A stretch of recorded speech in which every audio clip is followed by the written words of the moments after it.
O Senhor esteja convosco. Proclamação do Evangelho de Jesus Cristo segundo Marcos. Glória a vós, Senhor.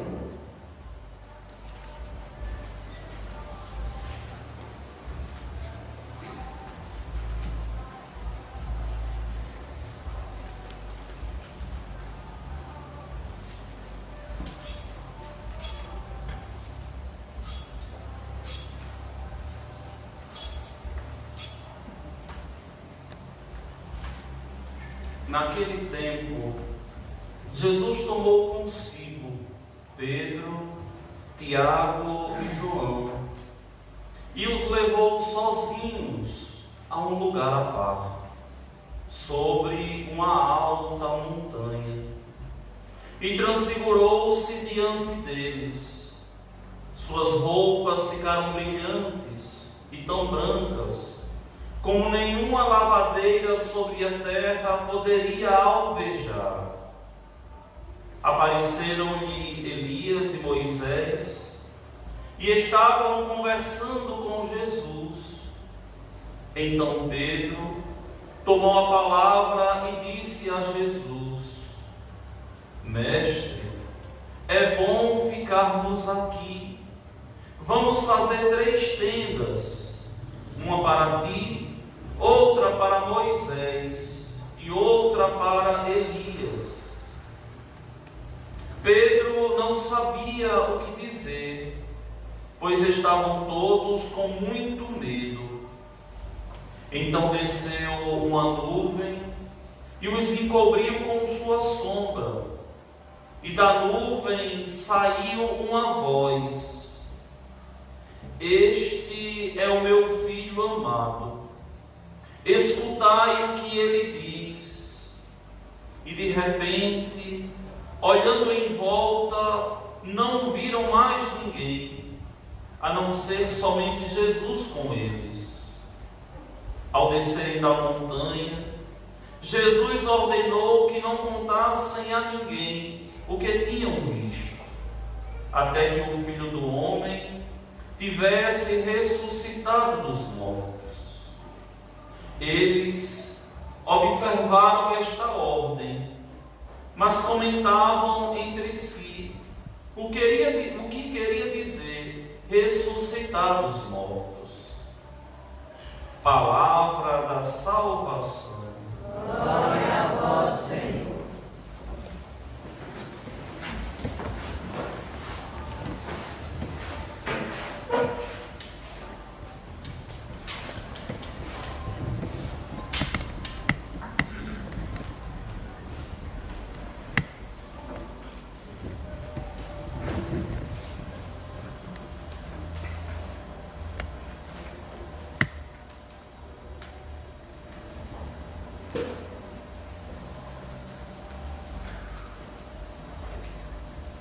Meus queridos irmãos e minhas irmãs, na semana que passou nós vimos a experiência de Noé com o Senhor, o bom Deus. Deus que fez uma aliança com Noé e prometeu nunca mais exterminar a raça humana, colocando o seu arco nos céus, para que o homem sempre lembrasse dessa primeira aliança que Deus fez com ele. Hoje a igreja nos coloca um dos textos mais bonitos do Antigo Testamento. Se vocês pegam esse capítulo 22 do livro do Gênesis, vocês vão ver a experiência de Abraão. Abraão, o pai de uma numerosa multidão. Abraão, esposo de Sara. Abrão de Sarai. Sarai de Abrão. Abraão de Sara. Sara de Abraão. Só que é interessante a gente conhecer a história como um todo, para a gente poder compreender a perícope que a liturgia hoje nos coloca. O trecho que a liturgia hoje nos coloca. Abraão é aquele que Deus diz assim: sai, Abraão, da tua terra, sai dos teus parentes, sai dos teus amigos e vai embora, vai habitar na terra que eu vou te indicar. Abraão recolhe o que pertence, reúne os seus familiares, deixa tudo para trás e vai em busca da terra prometida. Vejam que Deus estava indicando a Abraão um espaço geográfico onde ele pudesse ali fazer uma experiência, fixar morada e ser feliz. Aquela peregrinação de Abraão em busca da terra prometida era uma prefiguração dessa busca constante que nós fazemos todos os dias, em busca da terra prometida também. Só que agora não mais no espaço geográfico, mas agora um lugar espiritual, em busca do céu. E esse Abraão, casado com Sara, Sara estéril, e Sara dá a Abraão a sua escrava Agar. Vai, Abraão, deita com Agar e tem o teu filho, já que eu não posso te dar um filho. Abraão vai, deita com Agar, dessa união nasce Ismael, e Deus não aceita. Esse não é o filho da promessa. O filho da promessa não deveria ser arranjado, mas deveria ser fruto de um milagre. E Deus, aparecendo a Sara e Abraão, promete: daqui a 1 ano tu terás um filho. E Sara ri, não acredita. Como é que uma velha anciã podia ter filho? E Deus faz com que Sara tenha um filho, Isaque. O filho do adultério, Ismael. O filho da promessa, Isaque. De Isaque é que vem os judeus, os israelitas, os hebreus. De Ismael é que se arrogam direitos muçulmanos de dizerem: nós somos filhos de Ismael. Vejam que são as duas primeiras grandes religiões monoteístas do mundo: o judaísmo e o islamismo. Uns descendentes legítimos de Isaac, outros que se arrogam o direito de serem descendentes de Ismael. E vejam que até hoje, judeu e muçulmano não se dão. Até hoje, a história nos mostra isso. Só que Deus dá a Abraão Isaque. E Deus diz a Isaque assim: olha, Isaque, tu serás pai de uma numerosa multidão. Essa multidão será maior que as estrelas dos céus, que tu não poderás contar. Se vocês lembram bem, a bênção da igreja, ela sempre vem pela fé de Abraão, Isaque e Jacó. A gente sempre fala isso. Nós somos filhos de Abraão, de Isaque e de Jacó. E Deus dá a Abraão esse filho, Isaque, que é o filho da promessa, o filho do milagre.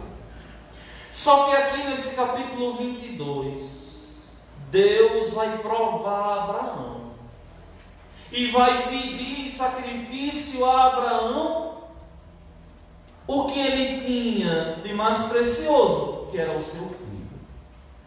Olhem o texto. Deus pôs Abraão à prova Deus prova a Abraão. E não foi uma provinha qualquer não, mas foi uma grande prova. Deus pôs Abraão na prova. Vai, Abraão, cadê você? Senhor, aqui estou. Toma teu filho único, Isaque, a quem tanto amas. Dirige-te à terra de Moriá e oferece-o aí em holocausto, sobre o monte que eu te indicar. Olhem o pedido de Deus.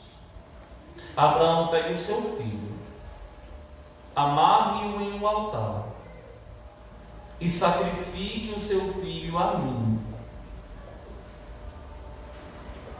Mate o seu filho por amor a mim.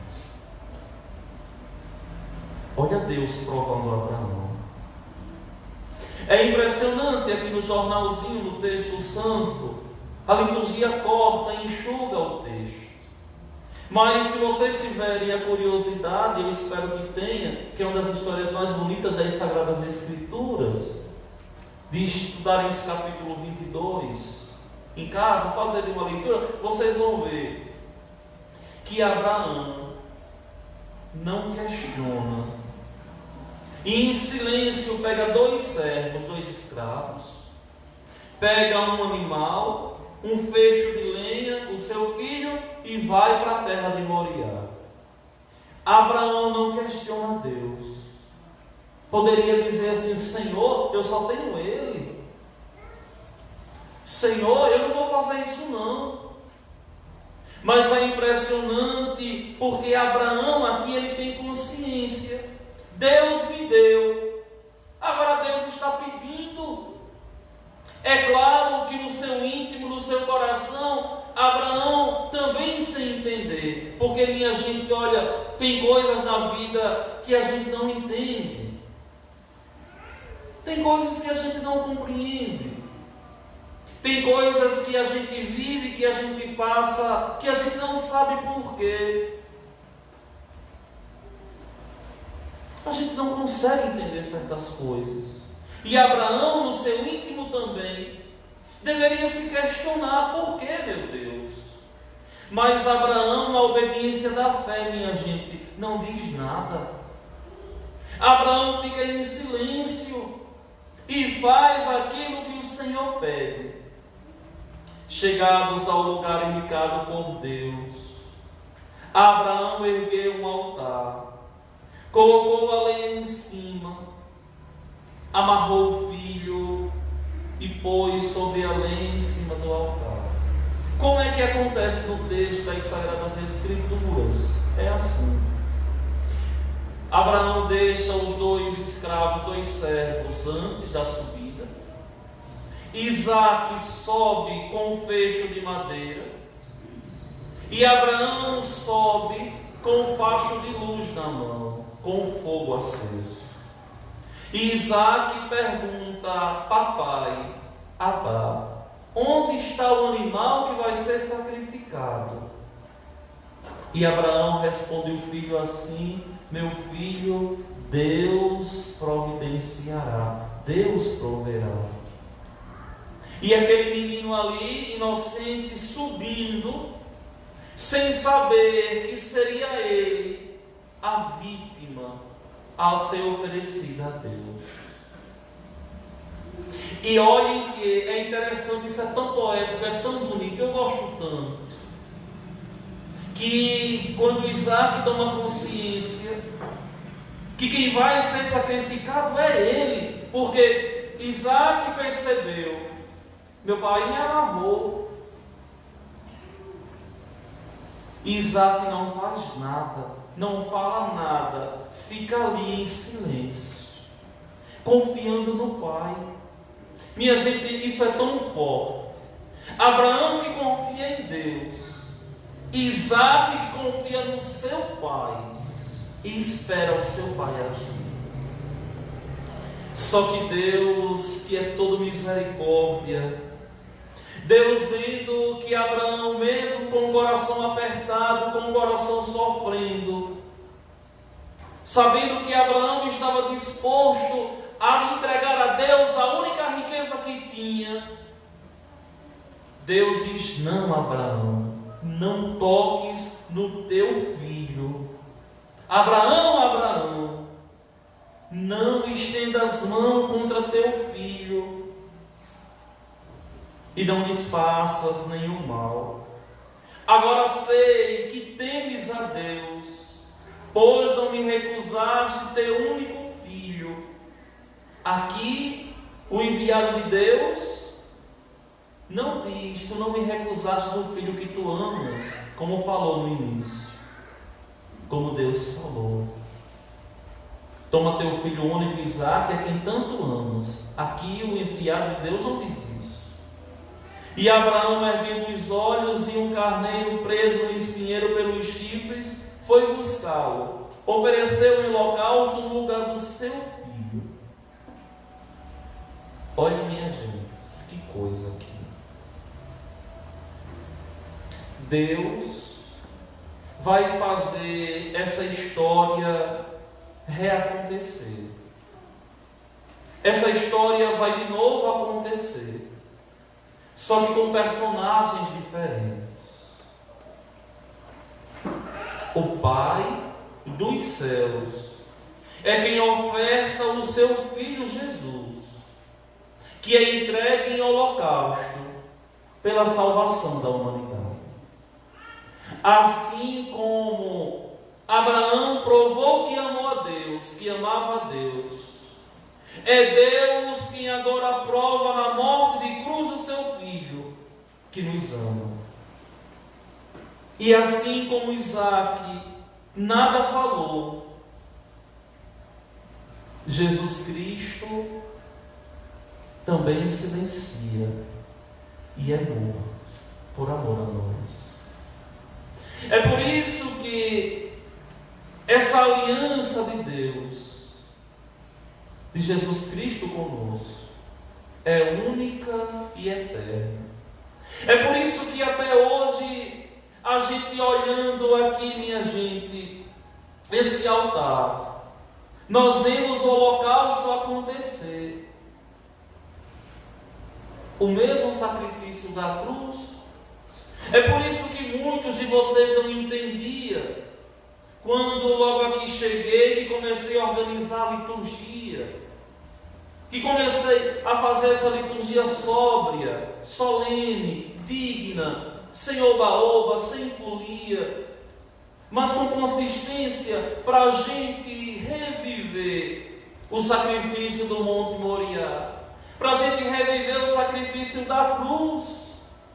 É por isso que em toda a Santa Missa eu digo: orai, irmãos e irmãs, para que o nosso sacrifício, as nossas entregas diárias, seja aceito por Deus Pai Todo-Poderoso. É uma pena que tantas pessoas não conseguem compreender que a vítima no altar aqui não é só a hóstia santa, mas é o sacerdote também, que vai morrendo aos pouquinhos a vida toda, abdicando de uma esposa, abdicando de filhos, cuidando do povo de Deus, sendo incompreendido, muitas vezes caluniado, muitas vezes açoitado com a língua maléfica de tantos capazes de triturar ossos.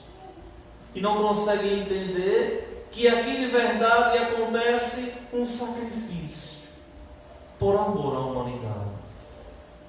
É por isso que esse altar é sóbrio. Olha o facho de luz, olha a cruz conduzindo o altar, conduzindo o sacrifício. Só que vejam bem, meus queridos irmãos e minhas irmãs, o Senhor, o bom Deus, aqui, a nos catequizar, a nos mostrar o caminho dos céus. E Paulo, escrevendo a comunidade dos romanos, Paulo faz uma referência a esse sacrifício do Monte Moriá, faz o sacrifício ao Monte Calvário, para que nós tomemos consciência do sacrifício que hoje nós celebramos. O sacrifício do Monte Moriá foi há 4.000 anos atrás, o sacrifício da cruz foi há 2.000 anos atrás, e hoje o sacrifício somos nós que fazemos. O sacrifício de Abraão foi 2.000 anos antes de Jesus. E o sacrifício que ora nós celebramos está 4 anos depois do sacrifício do Monte Moriá. E Paulo, escrevendo à comunidade dos romanos, Paulo diz: se Deus é por nós, quem será contra nós? Deus que não poupou o seu próprio Filho, mas o entregou por todos nós, como não nos daria tudo junto com Ele? Ou seja, Paulo aqui lembra o sacrifício de Moriá, o sacrifício do Calvário, e nos diz: Deus está conosco. Aprendamos a entregar as nossas vidas, a viver nessa obediência de fé de Abraão. Aprendamos a viver segundo a fé, confiando em Deus, muitas vezes sem entender. Oh, meus irmãos, isso aqui não é estranho à nossa história, não. Não foi só Abraão que viveu ali servindo a Deus sem entender. Olhem a bem-aventurada Virgem Maria. Olhem o próprio Senhor no madeiro da cruz, ao rezar o Salmo 33. Meu Deus, por que me abandonastes? Olha São José, que não entendia. E olhem tantos santos e tantas santas desses 2000 anos da igreja. Olhe você, olhe a mim. Quantas vezes nós servimos a Deus e passamos por tribulações que a gente não consegue entender. Por quê? Mas na fé é preciso permanecer. O amor, ele tem que ser provado. E quando o amor é provado, ele é viçoso, ele é vigoroso. Vejam o Evangelho de hoje. Nosso Senhor sobe ao Monte Tabor, Monte Moriá, Monte Calvário, Monte Tabor. Nosso Senhor sobe ao Monte Tabor e leva consigo Pedro, Tiago e João, os 3 discípulos de primeira hora. E lá em cima, no alto da montanha, o Senhor se transfigura. É como se o Senhor tivesse mostrado a eles uma luz que saiu dele como uma lâmpada desce. E eles ficaram ali abobados de contemplarem aquilo ali. O que é isso que está acontecendo? E é tão bonito porque Marcos, vocês sabem que Marcos é colaborador de Pedro, e Marcos escreve no seu Evangelho aquilo que Pedro narrou. Então, com certeza, Pedro deve ter dito a João Marcos assim: olha, Marcos, a transfiguração foi uma coisa assim. Ele ficou tão branco, mas ele ficou tão branco que eu nunca vi uma roupa tão branca daquela, uma brancura tão grande que nenhuma lavadeira no mundo podia deixar aquela roupa tão branca. E o que é que Marcos faz? Não tinha outra forma de colocar no texto. O que é que Marcos faz? Coloca isso. E transfigurou-se diante deles. Suas roupas ficaram brilhantes e tão brancas, como nenhuma lavadeira sobre a terra podia alvejar. Olha que coisa. Que simplicidade no texto. Mas o que é que o Senhor estava mostrando ali? Que Ele era Deus. Que depois das dificuldades, dos sofrimentos, do resgate do homem da vida pregressa, que Deus devolveria ao homem a eternidade e a felicidade que ele perdeu quando escolheu caminhar sem Ele. Quando o homem escolheu caminhar sem Deus. E apareceram-lhe ao seu lado Elias e Moisés, a lei e os profetas, confirmando no Antigo Testamento que Ele era Deus. E Pedro a dizer, a se rejubilar, a se glorificar ali, dizer assim: meu Deus, como é bom estar aqui. Sim, minha gente, é claro, o céu é bom, o céu não é uma utopia, o céu é uma realidade. O céu é uma realidade.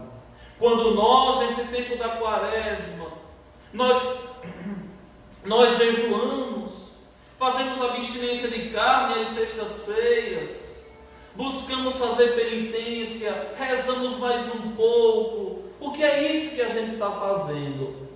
Estamos querendo provar a Deus que nós amamos, lutando contra nós mesmos, contra as nossas paixões desenfreadas, lutando contra o mundo e dizendo assim: Senhor, eu quero provar o meu amor.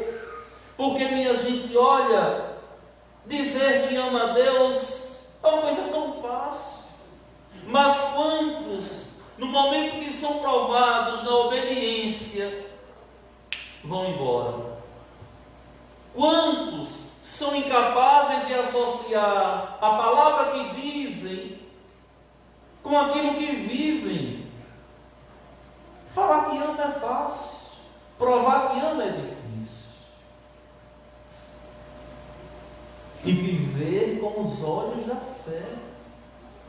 E o Senhor ali, mostrando a eles a glória, vai fazer com que aqueles homens deem uma mudança de vida, de tal forma que todos eles morreram por amor a Cristo e foram incapazes de não entregarem a vida a Ele, porque a paz que eles desejavam, o amor que eles queriam, a sinceridade que eles tanto queriam viver, em Cristo eles conseguiram tudo isso. E o mais bonito de tudo é porque o milagre da transfiguração acontece, a sensação no coração deles também acontece, sensação única. E agora os céus ainda se abrem. Aconteceu a Shekinah é a descida das nuvens. Aconteceu a Shekinah. E ali acontece a manifestação de Deus. Ou melhor, deixe-me explicar melhor para que vocês não confundam a cabeça. A Shekinah era a manifestação de Deus através das nuvens. Quando Deus se manifestava, ali era a Shekinah que acontecia. Porque senão, vocês podem ver aqui nessa montanha, aqui nesse monte, depois as nuvens baixas, mas ali é Shekinah, tem nada a ver. É quando acontece a manifestação divina. E daquela Shekinah ali acontece que Deus fala: este é o meu filho amado, escutai o que ele diz. O que é que Deus me pede? Escutar a voz do Senhor. O que é que Deus te pede? Escutar a voz do Senhor. O que foi que Abraão fez? Escutou a voz do Senhor. O que foi que Isaac fez? Escutou a voz do Senhor. O que foi que Cristo fez? Escutou a voz do Senhor, do Pai. E o que todos eles fizeram ao escutarem, ninguém questionou, esperou acontecer. Ou seja, todos aqueles que esperam em Deus nunca são confundidos, decepcionados. Meus queridos irmãos e minhas irmãs, não temos outra saída nesse tempo da Quaresma senão fazer acontecer o que o salmista hoje canta, nos exortando a viver na presença de Deus. Andarei na presença de Deus, junto a Ele na terra dos vivos. Quem são os vivos aqui? São aqueles que estão na graça de Deus. Porque tem muitas pessoas que estão vivas sobre a terra, mas mortas há anos para Deus. Quantos cadáveres de fé nós temos? Quantos defuntos que dizem que amam a Deus, mas são incapazes de fazerem um gesto de amor a Deus, um só. São incapazes de rezar mais, de jejuar, de fazer abstinência, de fazer penitência, de perdoar, de escutar aquilo que o Senhor bondoso nos diz. E, meus irmãos, esse andar na presença de Deus, somos todos nós que somos chamados a assim viver. Que o Senhor, o bom Deus, me ajude, me ilumine, me oriente nas vezes em que eu não queira andar na sua presença. E a mesma coisa, o Senhor, o bom Deus, possa fazer com todos vocês, na hora do desvio de conduta, na hora do desvio na caminhada rumo aos céus. Que Deus nos ilumine, nos ajude, nos fortaleça. E se possível for, nos oriente, para que escolhamos caminhar na presença dEle. E um dia todos nós, sem perder um sequer, possamos juntos chegar ao céu.